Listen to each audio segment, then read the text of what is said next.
At Imperial, you have lots of opportunities to give feedback to staff on your learning experience. This feedback allows us to continuously improve teaching at Imperial. Feedback channels include online surveys and feedback directly to teaching staff, as well as via Imperial College Union student representatives. Giving effective feedback is a professional and life skill that we all develop throughout our lives. Giving good feedback gives us the opportunity to step back and reflect on how some things went and how we might do things better in the future. Done well, it's useful both for the person giving it and the person receiving it. This short video aims to give you some tips and ideas as to how to make the feedback you give as effective and useful as possible. In a lot of online evaluations, we're first asked to give a rating, but in interpreting the meaning of that rating and how to take things forward, in building a narrative, it's the comments that are really the critical part. Whenever you're giving feedback, it's important to think about how it will be heard and interpreted by the receiver. It helps if you explain and justify your comments. If it doesn't make sense to the person receiving it, or if the feedback is insensitive in tone, they might not take it on board. Putting yourself in the shoes of the person receiving the feedback is a good way to make the feedback more effective and actionable.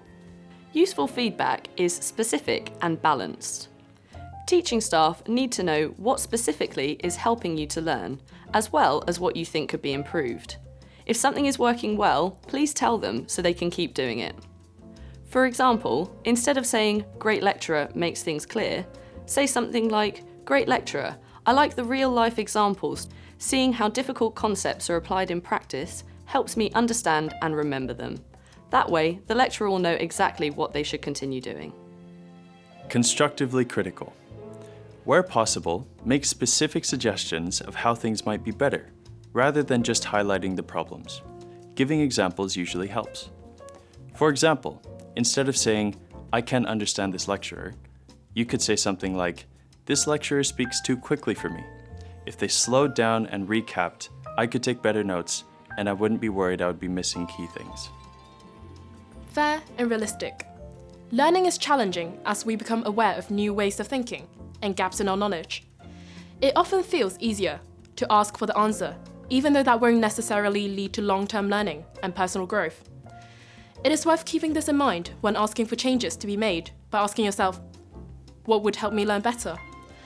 For example, instead of saying, "We need access to all past papers," you might say that, "I find it difficult to understand what we are meant to know. I would benefit from having access to more questions and going through how to answer them in class." Your feedback really matters to teaching staff. They do their best to take everything on board, and in addition to making module improvements, your feedback is also used in whole programme evaluation and in staff professional development. To make your feedback impactful, remember to keep comments constructively critical, balanced and focused on things that can be changed and improved.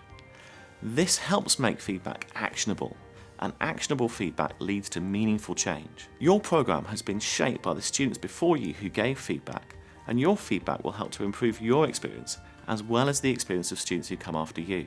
In closing, thank you for contributing to Imperial's continual development of your education.